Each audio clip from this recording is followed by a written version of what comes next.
Marcy Brent from Think Premium JA in association with IslandNet under a special partnership arrangement. Here to share 9 things you probably didn't know about voice over internet. So before I go any further, when I'm speaking about voice over internet or voice over or VoIP, it's really a technology. It's technically a protocol, voice over internet protocol or VoIP.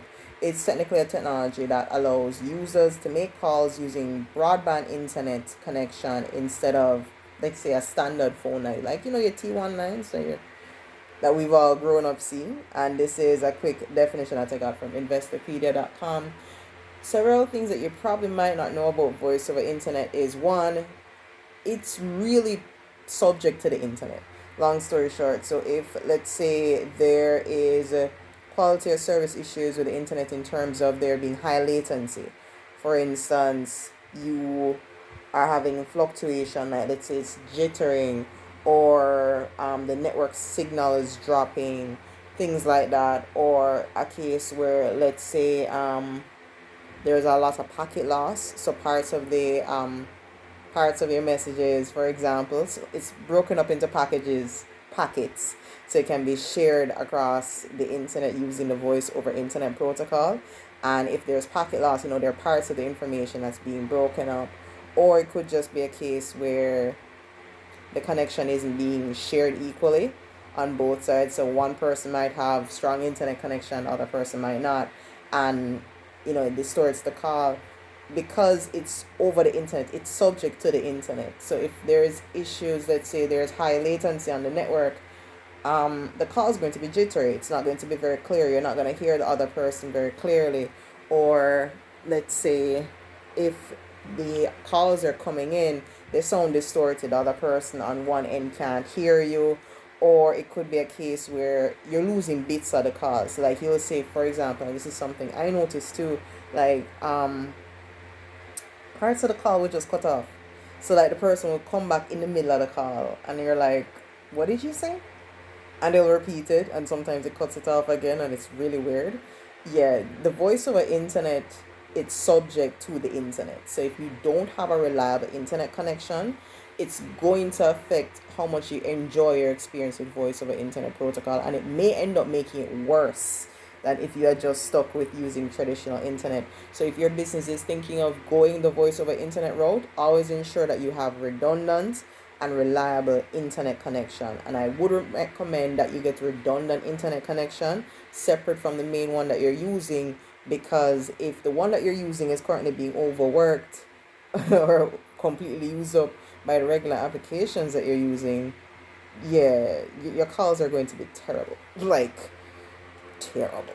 You might as well just get a backup internet solely for the voice calls, and IslandNet can assist you with that.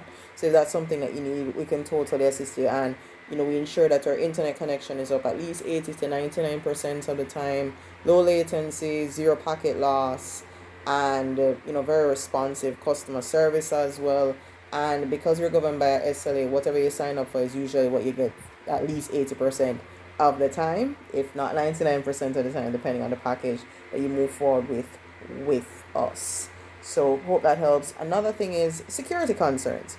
And this is why cybersecurity is important if you're going to go the voice over internet route, because there's still a lot of attacks that can happen over a voice over internet connection. For example, if the calls are not encrypted, somebody can intercept the call. Somebody can listen in on your call. I've had that happen to me on a few occasions, and that's creepy. When your phone gets hacked, it's very creepy. Actually, another thing that can happen is you can also, in addition to eavesdropping, you can also have a case where there's like a denial of service attack, so it will prevent the calls from going through, period. So like you say you're trying to make a WhatsApp call and the WhatsApp call just not got you. Yeah, that's happened. To me, it's called a denial of service attack.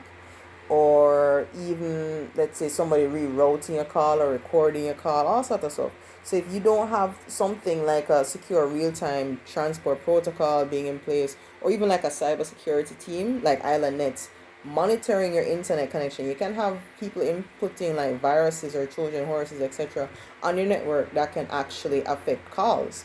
from going in. You can even, if you don't have a security team in place to protect your network, you have call jammers.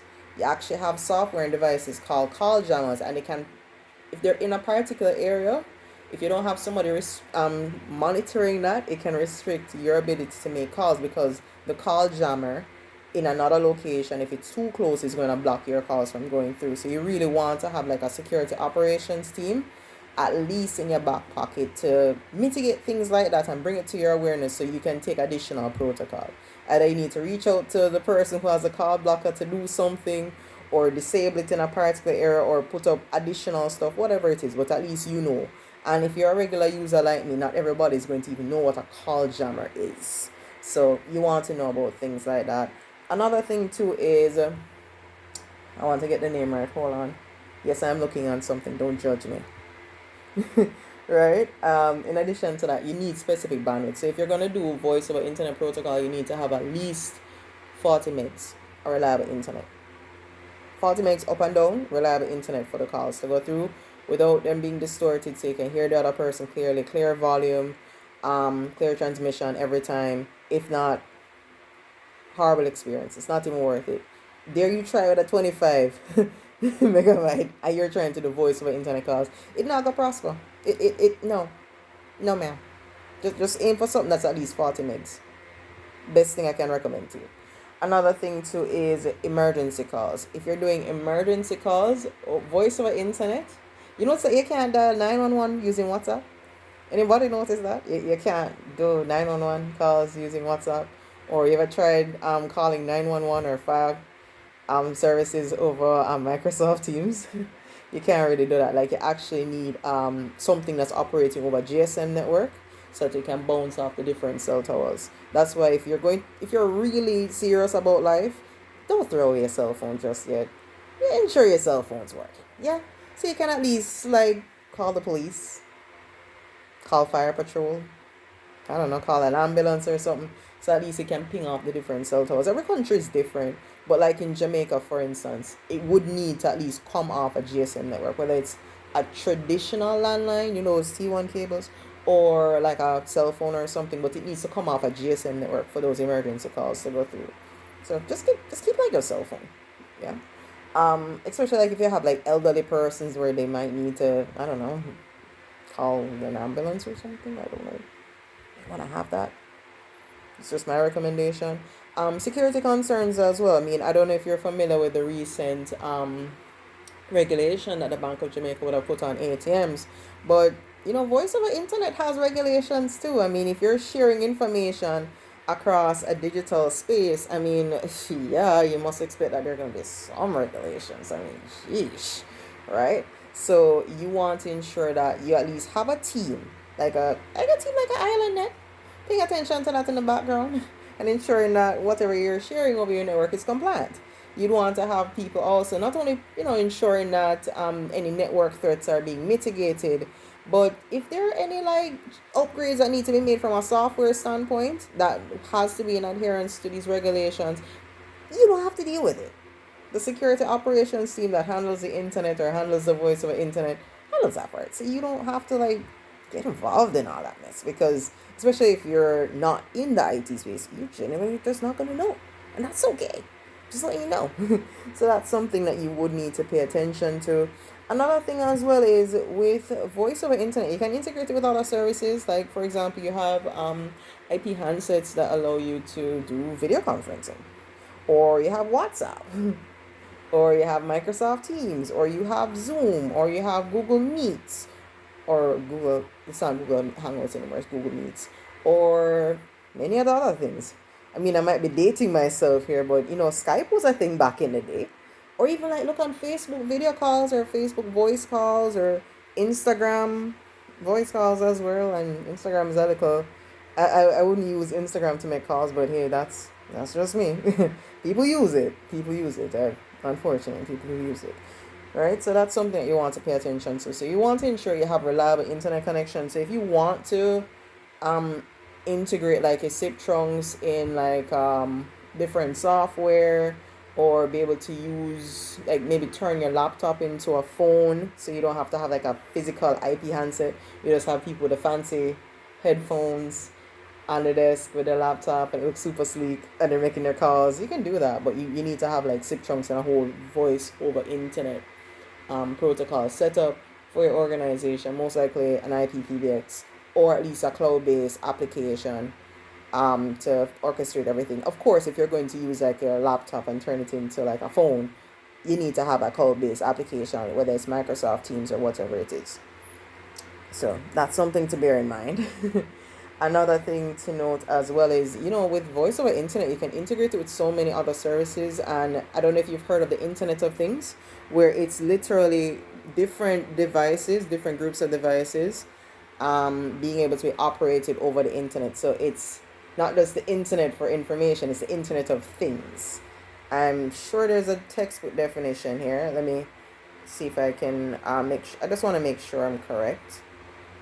But with the voice over internet, because you use SIP trunks, you can integrate it like with your smartwatches. I mentioned your laptops, security cameras. So if you want, you can pick up audio through security cameras as well, and actually, set it up depending on the software to do different applications. But the Internet of Things is because it's really a technology that allows you to add a device to an inert object, and you can actually use it to now generate data over an internet network, whatever it is, whether you're let's say your car.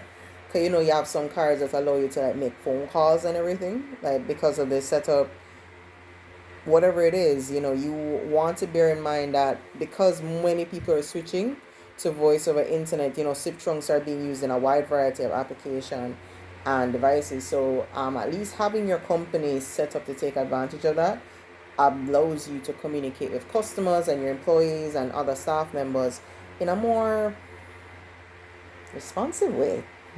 I hope this helps. And oh, how could I forget? Going back to the same cybersecurity thing, voice over internet fraud is real. I mean, we live in a world of AI now, where persons are not only able to create whole articles and homework using ChatGPT, but you can do a lot of other things as well. So, for example, you can have persons impersonating people, and this is where like eavesdropping, call extortion, denial of service, and all sorts of things come in. So you really want to have a security operations team in place to monitor your network to prevent people from doing things like that. So let's say you have a really sensitive call going on and somebody intercepts your call and starts saying foolishness to the other person. Can you imagine you're dating somebody and somebody intercepts the call and just says stuff that you would never say to the other person? Wouldn't that be trippy? Oh my gosh, that would be so creepy. But people do that. Yeah, people do that. And especially like in business, I would imagine that you wouldn't want somebody doing that with your sensitive information in your customers. So that's something you might want to think about. Like if you're going the voice over internet route, yeah, definitely have like a cyber security package in place. And IslandNet does that for customers as well. Plus you really want to have like a managed firewall to like prioritize the bandwidth going to the voice over internet application, and actually seamlessly routing between your internet providers or the different internet connections as a failover, so you don't have to deal with it. And also prioritize the internet bandwidth going to other devices so that they don't counteract with the voice application in any way, shape, or form. Hope this helps. Hope you have a wonderful day. Take care. I'm Marcia from Think Premium JA in association with IslandNet. And remember to never stop dreaming. Bye.